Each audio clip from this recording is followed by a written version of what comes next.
기도합니다. 주는 나의 하나님이시라 내가 주께 감사하리이다. 주는 나의 하나님이시라 내가 주를 높이리이다. 여호와께 감사하라. 그는 선하시며 그의 인자하심이 영원하미로다. 성부 성자 성령 하나님 홀로 영광을 받으시옵소서. 이 예배를 통해 주님의 선하심과 인자하심을 찬양하는 저희들 되게 하여 주시옵소서. 예수님의 이름으로 기원합니다. 아멘.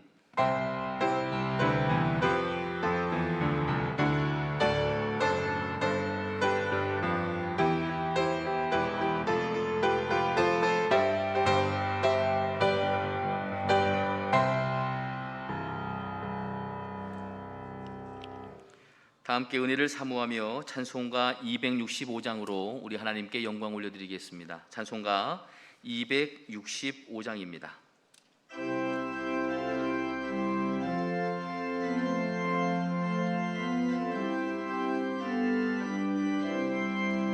주 십자가를 지심으로 죄인을 구속하셨으니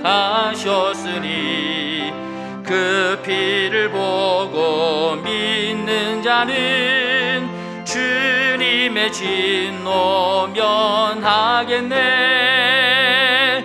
내가 그 피를 6월절 그 양의 피를 볼 때에 내가 널 넘어서 가리라.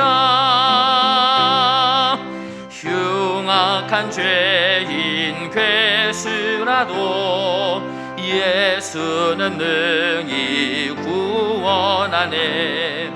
온몸을 피에 담글 때에 주님의 진노 면하겠네. 내가 그 피를 6월절 그 양의 피를 볼 때에 내가 널 넘어서 가리라. 심판할 때에 모든 백성 행한 일대로 보응받네. 주님의 피로 죄 씻으면 주님의 진노 면하겠네. 내가 그 피를 6월절 그 양의 피를 볼 때에 내가 널 넘어서 가리라. 구주의 사랑 크신 은혜 보혈의 능력 의지하세. 심판의 불이 내릴 때에 주님의 진노 면하겠네. 내가 그 피를 6월절 그 양의 피를 볼 때에 내가 널 넘어서 가리라. 아멘. 새로 개정된 사도신경으로 우리의 신앙을 고백하시겠습니다. 나는 전능하신 아버지 하나님 천지의 창조주를 믿습니다. 나는 그의 유일하신 아들 우리 주 예수 그리스도를 믿습니다. 그는 성령으로 인도되어 동정녀 마리아에게서 나시고 본디오 빌라도에게 고난을 받아 십자가에 못 박혀 죽으시고 장사된 지 사흘 만에 죽은 자 가운데에서 다시 살아나셨으며 하늘에 오르시어 전능하신 아버지 하나님 우편에 앉아 계시다가 거기로부터 살아있는 자와 죽은 자를 심판하러 오십니다. 나는 성령을 믿으며 거룩한 공교회와 성도의 교제와 죄를 용서받는 것과 몸의 부활과 영생을 믿습니다. 아멘.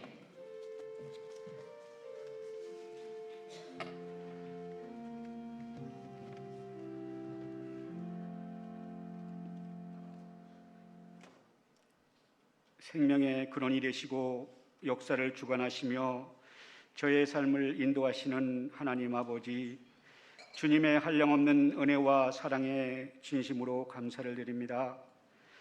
나의 힘이 되시며 여호와 하나님, 제가 주님을 사랑합니다. 주님을 찬양합니다. 주님을 경배합니다. 지난 한 주간도 저희들을 눈동자와 같이 지켜주시고 보호해 주신 은혜에 감사를 드립니다. 날마다 졸지도 아니하시고 주무시지도 아니하시는 하나님께서 주님의 손으로 저희를 붙들고 계시기에 오늘도 소망 가운데 주님 앞에 나와 예배드리게 하시니 감사와 영광을 돌려드립니다. 거룩한 성일을 맞이하면서 살아계신 하나님을 묵상하게 하시고 참 진리 되시는 하나님의 말씀으로 제 심령을 가득 채우기를 소망합니다.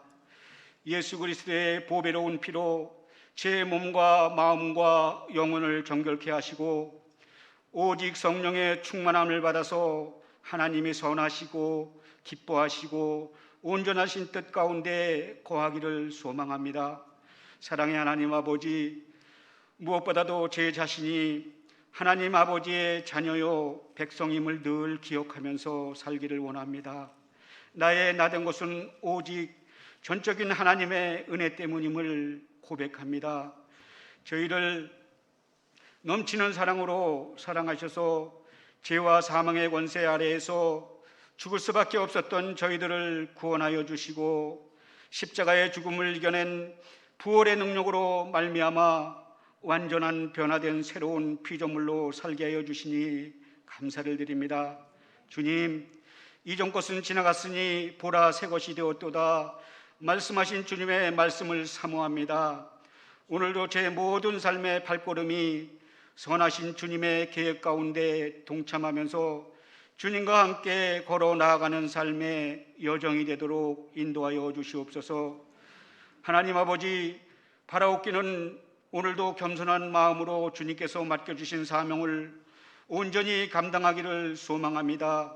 제 힘과 노력을 의지하지 않게 하시며 오직 전능하신 하나님의 능력을 바라보고 의지하는 믿음을 허락하여 주시옵소서. 무슨 일을 계획하거나 진행할 때에도 먼저 주님 앞에 가장 낮은 마음으로 기도하게 하옵소서. 전심으로 주님께 부르짖게 하옵소서. 하나님 아버지, 오늘 하루도 살아갈 때에 오직 하나님의 영광을 드높이는 삶을 살기를 소망합니다. 먼저 하나님 나라와 하나님의 의를 구하는 생활이 되게 주시옵소서. 헛된 것을 추구하지 말고 영원하신 하나님만 바라며 살게 하옵소서. 기도하옵기는 코로나19로 인해 어렵고 힘든 가운데 있사오니 하루속히 종식되게 해 주셔서 더욱더 모이기에 힘쓰고 기도하기에 힘쓰는 저희들 되게 하여 주시옵소서.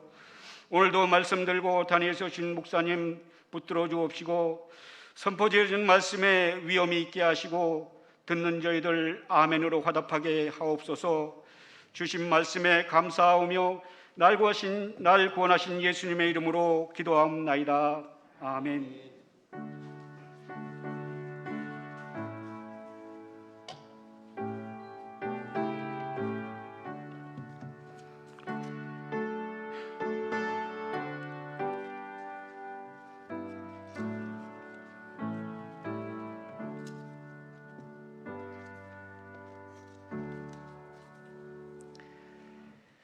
함께 감사하는 마음으로 찬송가 582장으로 우리 하나님께 영광을 올려드리겠습니다. 찬송가 582장입니다.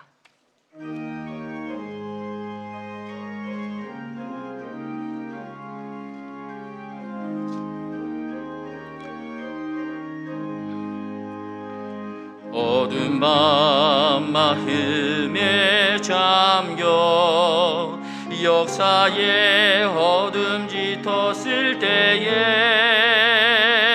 계명 명성 동초에 밝아 이 나라 여명이 왔다. 고요한 아침의 나라 비 속에 새로다. 이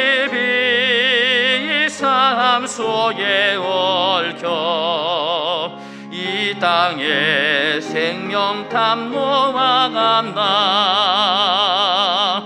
옥토에 뿌리는 깊어 하늘로 줄기가지 솟을 때 가지 벅만해져 그 열매 만민이 산다. 고요한 아침의 나라 일꾼을 부른다. 하늘 씨앗이 되어 역사의 생명을 이어가리.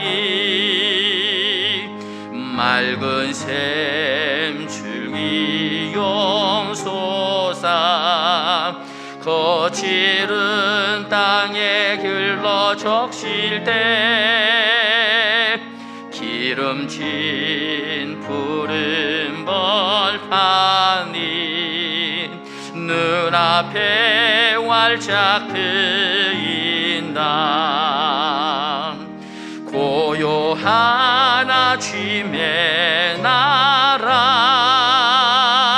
새 하늘 새 땅아 길에 거지지 않는 인류의 횃불 되어 타거라. 아멘. 하나님께서 오늘 우리에게 주시는 말씀은 여호수아 5장에 있는 말씀입니다. 여호수아 5장 1절에서부터 9절까지 말씀입니다. 이 말씀은 구약성경 325쪽에 있습니다. 기록된 하나님의 말씀입니다. 요단 서쪽에 아모리 사람의 모든 왕들과 해변의 가나안 사람의 모든 왕들이 여호와께서 요단물을 이스라엘 자손들 앞에서 말리시고 우리를 건너게 하셨음을 듣고 마음이 녹았고 이스라엘 자손들 때문에 정신을 잃었더라. 그때 여호와께서 여호수아에게 이르시되 너는 부싯돌로 칼을 만들어 이스라엘 자손들에게 다시 할례를 행하라 하시매 여호수아가 부싯돌로 칼을 만들어 할례산에서 이스라엘 자손들에게 할례를 행하니라. 여호수아가 할례를 시행한 까닭은 이것이니 애굽에서 나온 모든 백성 중 남자 곧 모든 군사는 애굽에서 나온 후 광야 길에서 죽었는데 그 나온 백성은 다 할례를 받았으나 다만 애굽에서 나온 후 광야 길에서 난 자는 할례를 받지 못하였음이라. 이스라엘 자손들이 여호와의 음성을 청종하지 아니하므로 여호와께서 그들에게 대하여 맹세하사 그들의 조상들에게 맹세하여 우리에게 주리라고 하신 땅 곧 젖과 꿀이 흐르는 땅을 그들이 보지 못하게 하리라 하시매 애굽에서 나온 족속 곧 군사들이 다 멸절하기까지 40년 동안을 광야에서 헤매었더니 그들의 대를 잇게 하신 이 자손에게 여호수아가 할례를 행하였으니 길에서는 그들에게 할례를 행하지 못하였으므로 할례 없는 자가 되었음이었더라. 또 그 모든 백성에게 할례 행하기를 마침에 백성이 진중 각 처소에 머물며 낫기를 기다릴 때에 함께 봅니다. 여호와께서 여호수아에게 이르시되 내가 오늘 애굽의 수치를 너희에게서 떠나가게 하였다 하였으므로 그곳 이름을 오늘까지 길갈이라 하느니라. 아멘.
아멘. 기도합니다.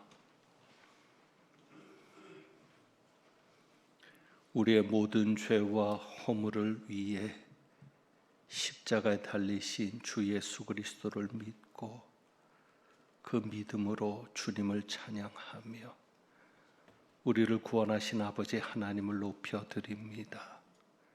그리고 이제 말씀 앞에 섭니다. 깨닫고 들려지는 말씀 되게 하시고 성령께서 온전히 역사하는 시간이 되게 하옵소서. 우리 주님 예수 그리스도의 이름으로 기도합니다. 아멘. 지난주 말씀을 전하면서 하나님의 구원은 수에 있지 않다 말씀을 드렸습니다.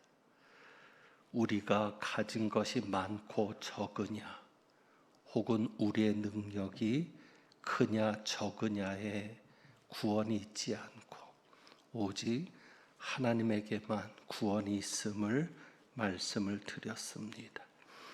그래서 믿음은 계산하지 않는 것이다 라고 말씀을 드렸고, 믿음의 사람은 계산하지 않습니다. 수에 있지 않기 때문입니다. 그래서 중요한 것이 하나님의 뜻입니다. 계산하지 않고 그저 순종할 뿐인데, 믿음의 사람은 계산하지 않고 그저 순종할 뿐이기에 그에게 있어 중요한 것은 하나님의 뜻입니다. 이것이 하나님의 뜻이냐 아니냐, 그것이 중요할 뿐입니다. 그런데 문제는 이 하나님의 뜻이 항상 우리가 이해할 수 있는, 받아들여질 수 있는 상식전에서 주어지는 것이 아닙니다. 만약에 우리가 상식적인 선에서 하나님의 뜻을 판단한다면 우리는 흔들릴 수밖에 없을 것입니다. 그 이유는 어느 때는 하나님의 말씀이 혹은 하나님의 뜻이 우리의 상식에서 벗어나기 때문입니다. 오늘 본문에서도 그것을 잘 보여주고 있는데, 오늘 주신 말씀에 보면 이제 이스라엘은 요단강을 건넜고 가나안 땅에 첫 발을 들여 놓았습니다. 그런데 이해할 수 없는 현실이 눈앞에 펼쳐집니다. 우선 하나님께서 약속하신, 하나님께서 주시겠다고 약속하신 가나안 땅은 주인이 없이 비어 있는 땅이 아닙니다. 이미 주인들이 있는 땅입니다. 그리고 그 주인들은 강대국이라고 할 수 있는, 이스라엘보다는 강한 민족들이 있는 땅이었습니다. 신명기 7장 1절에 보면 하나님께서 모세를 통해서 주셨던 말씀이 이런 말씀이었습니다. 내 앞에서 여러 민족, 곧 너보다 많고 힘이 센 7 족속을 쫓아내신다. 모세가 이스라엘 백성들에게 약속처럼 희망처럼 했던 말이, 우리 하나님께서는 너희들 앞에서 말씀하셨던 대로, 출애굽기에서 이미 말씀하셨던 대로 너희들 앞에서 너희들보다 숫자가 많고 힘이 센 7 족속을 쫓아내신다. 그래서 그 말씀 붙잡고 가나안 땅에 들어가는데, 문제는 이스라엘이 가나안 땅에 들어갈 때 그 땅은 비어 있는 땅이 아니었습니다. 하나님께서 먼저 가서 쫓아내시겠다고 했는데, 내 앞에서 쫓아내시겠다 약속했는데 쫓아내지 않으셨습니다. 오히려 이스라엘이 들어가서 쫓아내야 했습니다. 그렇다면 하나님께서 쫓아내 주시겠다고 하셨던 말씀은 무슨 의미인가? 도대체 이해할 수 없는 상황인 것입니다. 오늘 말씀에서도 또 한 가지 이해할 수 없는 상황을 만나게 됩니다. 요단강을 건넜습니다. 이제 이스라엘이 본격적으로 가나안을 향해서 정복해 나가야 합니다. 그런데 하나님은 이스라엘에게 전혀 이해할 수 없는, 납득할 수 없는 명령을 내리십니다. 그것이 무엇이냐면 2절이죠. 그때 하나님께서 여호수아에게 이르시되 너는 부싯돌로 칼을 만들어 이스라엘 자손들에게 다시 할례를 행하라. 이제 전쟁을 해야 되는데 이스라엘보다 숫자가 많고 강한 힘이 센 7 족속들을 상대로 전쟁을 해야 되는데 하나님은 무엇을 말씀하세요? 할례를 행하라. 납득할 수 없는 명령입니다. 상황은 5절, 6절, 7절을 보시면 대략 이렇습니다.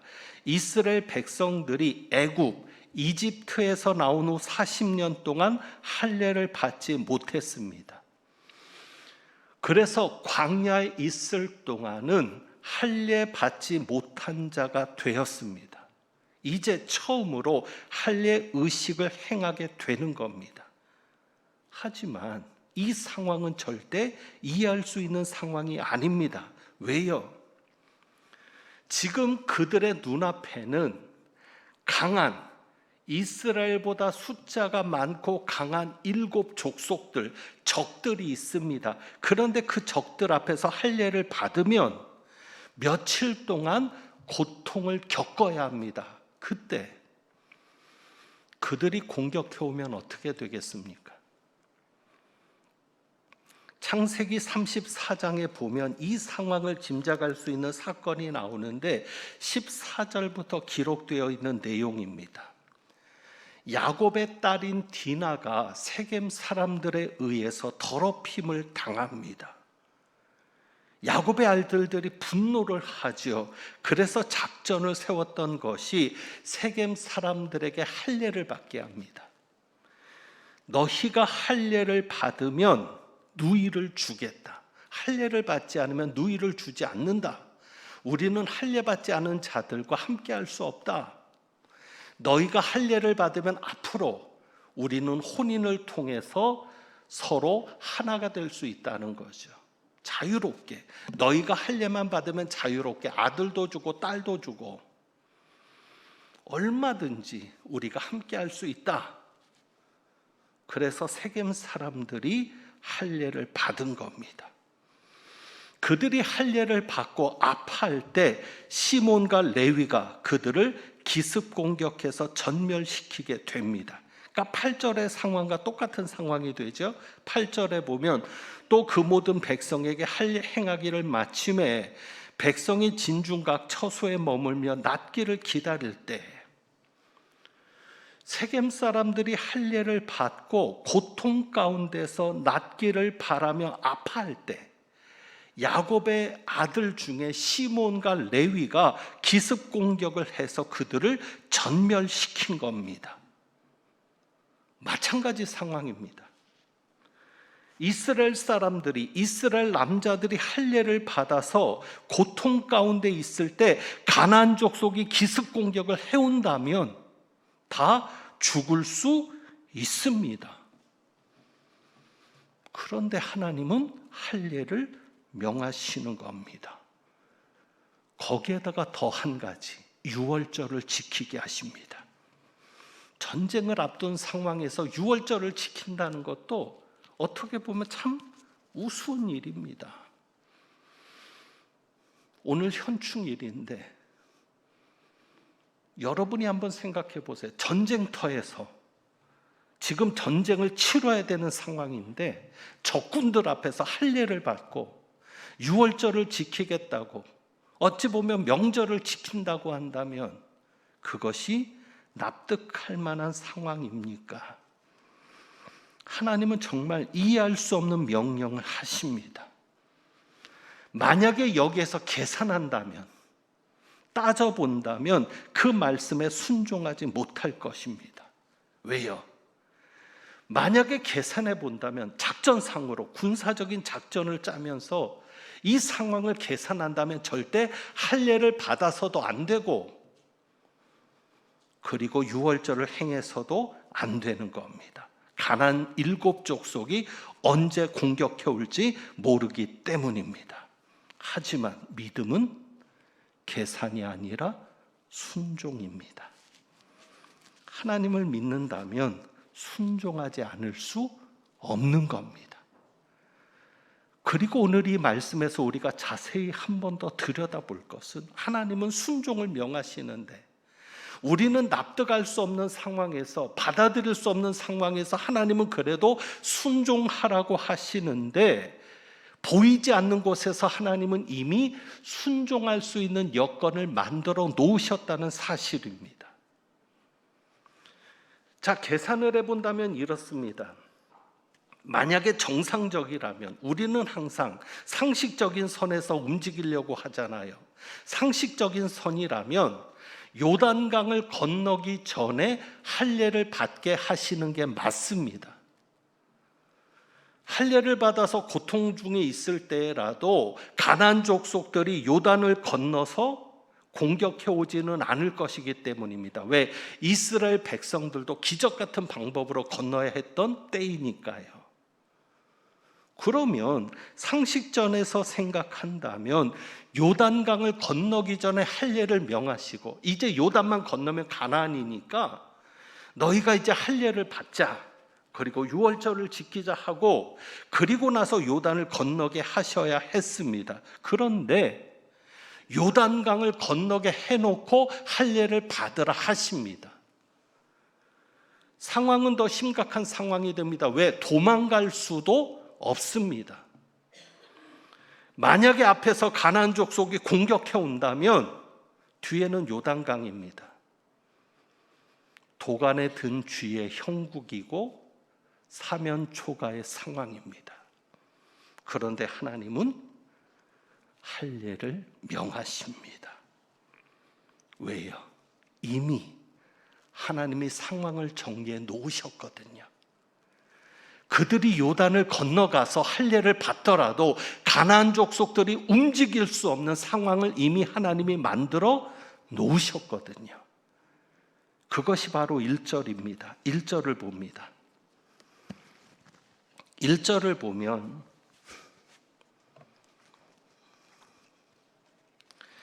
요단 서쪽의 아모리 사람의 모든 왕들과, 요단 서쪽에도 강한 족속들이 있지요.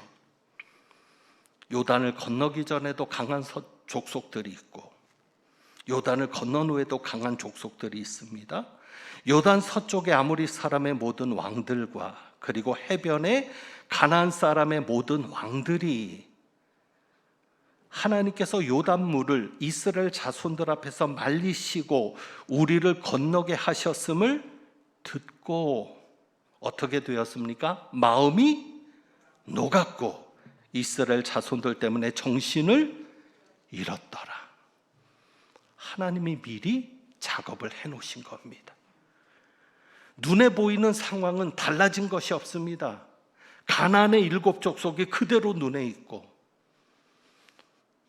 뒤에서도 공격할 수 있는 그런 왕들이 있었습니다. 눈에는 보이지 않는 상황인데, 그런데 보이지 않는 곳에서 하나님이 역사하셨습니다. 어떻게 해요? 요단을 기적까지 건너게 하심으로, 그러니까 요단을 건넌 것이 도망갈 퇴로가 막힌 것이 아니라 하나님이 그 기적을 통해서 그 주변의 모든 왕들의 마음을 녹였고, 그들에게 무엇이 있었습니까? 두려움이 있었습니다. 정신을 잃을 정도의 두려움이 있으니까 여리고 성을 나와서 공격할 생각도 하지 못하고 여리고 성문을 굳게 닫고 이스라엘 백성들이 빙빙 돌아도 나와보지도 못하고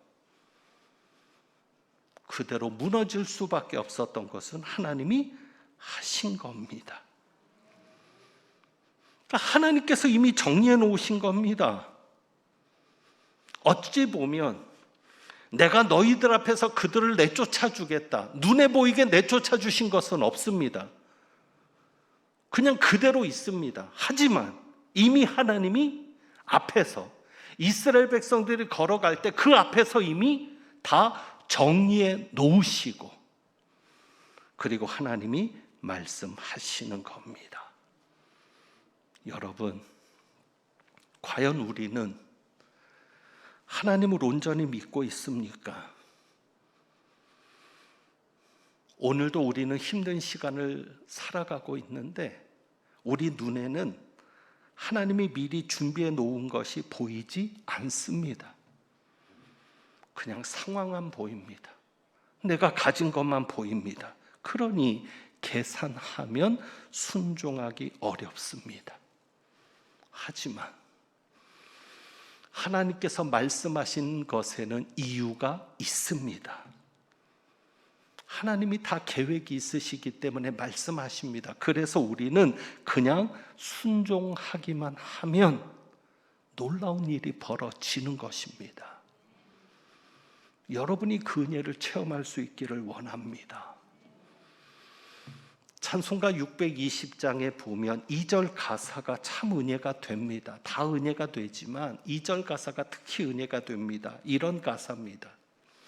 주님이 뜻하신 일 헤아리기 어렵더라도 언제나 주 뜻 안에 내가 있음을 아노라. 주님이 뜻하신 일, 분명 지금 이 상황도 주님의 뜻이 있습니다. 주님이 계획하신 것이 있습니다. 헤아리기 어렵더라도 언제나 우리가 어디 안에 있음을, 주님의 뜻 안에 있음을 내가 아노라. 여러분이 아셔야 합니다. 우리는 지금 주님의 뜻 안에 있습니다. 그리고 이렇게 가사가 됩니다. 사랑과 말씀들이 나를 더욱 새롭게 하니 때로는 넘어져도 최후 승리를 믿노라. 하나님의 사랑과 하나님의 말씀이 우리를 더욱 새롭게 할 것입니다. 때로는 넘어질 때도 있습니다. 하지만 최후의 결론은 승리입니다. 하나님께서 이기게 하십니다. 승리는 누구에게 있습니까? 하나님에게 있습니다. 오늘 현충일입니다. 정말 우리 민족은 헤아리기 어려운 그런 일들을 겪어왔습니다. 일제강점기와 6.25를 거쳐왔습니다. 많은 희생이 있었고 죽음이 있었고 많은 이들의 피눈물이 있었습니다. 그런데 결론은 하나님께서 이기게 하신 겁니다.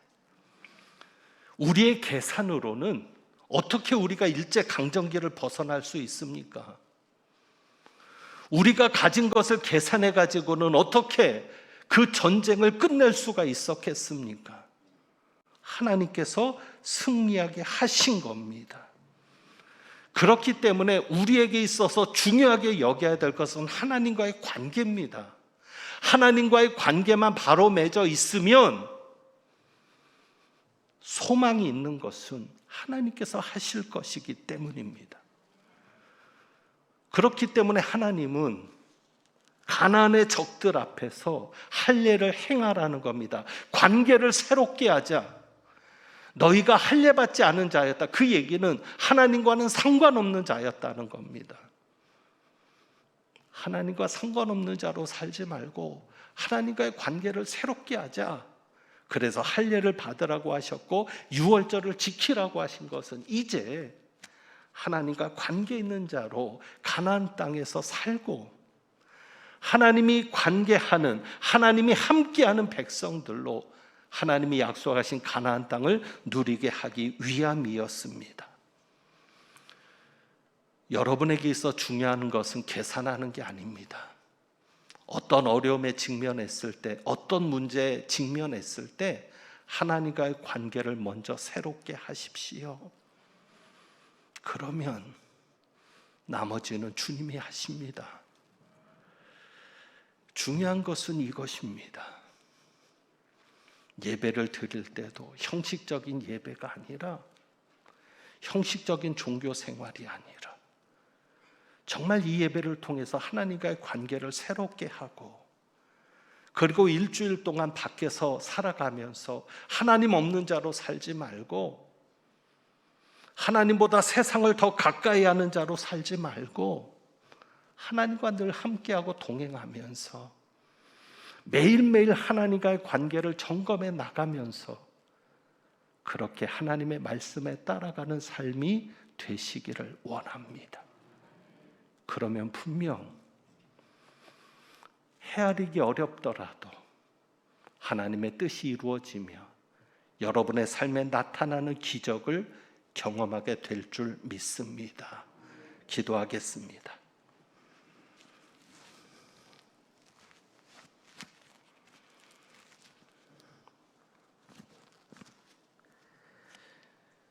계산할 수 없는 하나님의 명령이라도, 헤아리기 어려운 하나님의 말씀이라도 그 주어진 말씀 앞에 순종하여 하나님께서 우리 앞에서 행하시는 놀라운 일들을 경험하며 살아가게 하옵소서.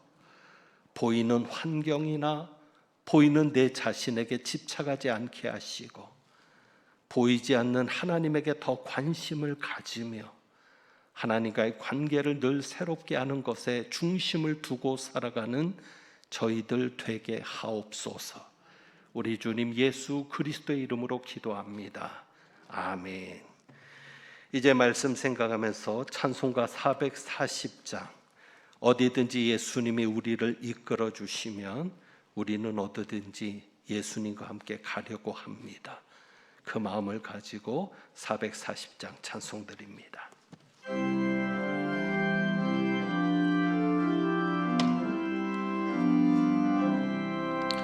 어디든지 예수 나를 이끌면 어디든지 예수 함께 가려네. 예수 함께하니 가면 낙없고 예수님과 동행하면 겁없네. 어디를 가든지 겁낼 것 없네. 어디든지 예수 함께 가려네. 세상 나를 떠나도 주와 동행하면 외로움 없겠네.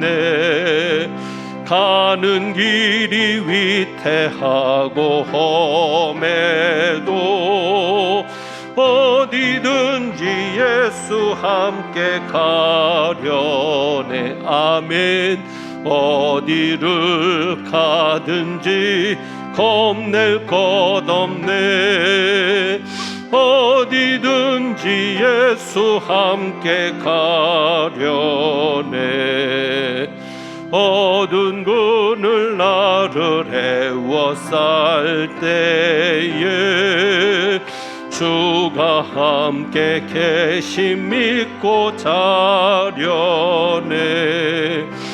죽은 후에 천국에서 깨어나 예수 함께 길이 살리라. 아멘. 어디를 가든지 겁낼 것 없네. 어디든지 예수 함께 가려네. 아멘. 기도합니다. 하나님 아버지, 우리가 가진 것을 계산한다면, 또 앞으로 우리가 살아가야 될 시간들을 계산한다면 아버지 앞에 온전한 예물을 드리지 못할 것인데, 그저 하나님을 바라보며 믿음으로 순종하여 아버지의 것을 구별하며 아버지의 나라와 아버지의 의를 위한 예물을 하나님 앞에 드립니다. 드린 예물 기쁘게 받으시고 예물 드린 가정마다 하나님께서 앞서서 행하시는 것을 경험하는 복된 은혜가 있게 하옵소서. 눈에 보이는 것에 실망하고 낙심하기보다 보이지 않는 하나님의 역사를 보며 하나님을 만나는 경험을 하는 복된 삶이 있게 하옵소서. 또 이 한 주간 우리의 자녀 손들을 지켜주옵시고 우리의 가정을 지켜주시며 우리의 일터 위에 복이 있게 하옵소서. 우리 주님 예수 그리스도의 이름으로 축복하며 기도하옵나이다. 아멘. 교회 소식을 말씀을 드립니다. 교회학교 예배가 오늘부터 각 부서실에서 시작이 되었습니다. 역시 제한 인원이 좌석수의 20% 제한 인원을 가지고 예배를 시작하는데, 그동안 저희 교회가 감사한 것은 예배를 드리면서 한 번도 확진자가 다녀가거나 확진자가 발생하지 않아서 코로나로 인해 교회가 폐쇄되는 일이 없었음을 감사하게 됩니다. 그만큼 여러분들이 방역 지침을 잘 따라 주셨고, 몸이 좀 이상하면 스스로 집에서 조리하면서 협조해 주셨음 때문이고, 또 1년 반 거의 16개월 공사를 하면서 그 많은 일꾼들이 다녀갔는데도 한 명도, 중국인들도 많이 일을 하고 갔는데도 한 명도 코로나에 감염된 자가 나오지 않아서 건축을 하는데도 코로나로 인해 늦어진 적은 한 번도 없었습니다. 정말 감사할 일이고 여러분이 기도해 주심 덕분입니다. 이제 우리 자녀들이 예배를 시작했는데 코로나로 인해서 우리 아이들이 어려움을 겪지 않도록 여러분이 기도해 주시기를 부탁드리고, 또 부모님들이 더 신경 써 주시기를 부탁을 드립니다. 그리고 점점 예배 인원이 조금씩 늘어남으로 인해서 좌석 제한 때문에 예배실에 들어오지 못하는 분들이 계십니다. 우선 불편을 드려서 죄송하고, 2층 옆에 보면 소 예배실이 준비되어 있습니다. 거기에서 영상 예배를 드릴 수가 있으니까 혹시 예배 인원에 제한이 있어서 들어오지 못했을 경우에는 옆에 있는 바로 2층 옆에 영상으로 예배 드릴 수 있는 공간이 마련되어 있습니다. 그곳에서 예배 드리도록 이해해 주시고, 또 편하게 좀 예배를 드리고 싶으신 분들은 그곳에 가시면 2부, 3부 영상으로 예배 드리실 수 있습니다.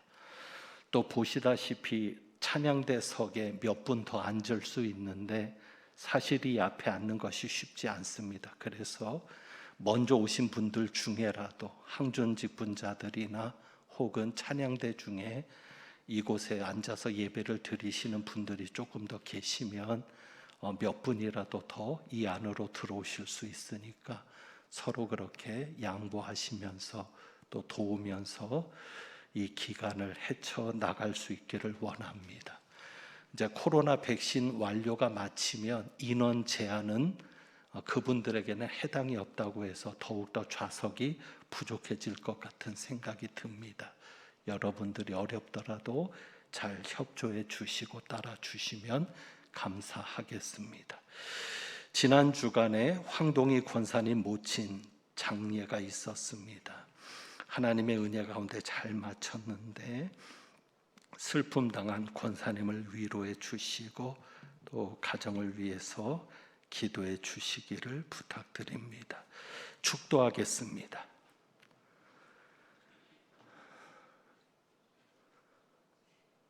도저히 계산할 수 없는 상황, 이해되지 않고 납득되지 않는 상황에서도 이것이 하나님의 뜻이 분명하면 믿음으로 순종하고 그 순종 가운데 역사하시는 하나님의 능력과 기적을 경험하며 하나님과 늘 함께하는 하나님과 온전한 관계를 맺는 삶을 살아가기를 소망하고 다짐하며 나가는 주님의 귀한 백성들 위에 우리 주님 예수 그리스도의 은혜와 아버지 하나님의 사랑하심과 성령님의 교통하시며 충만케 하심이 이제부터 영원까지 함께 하시기를 축원하옵나이다.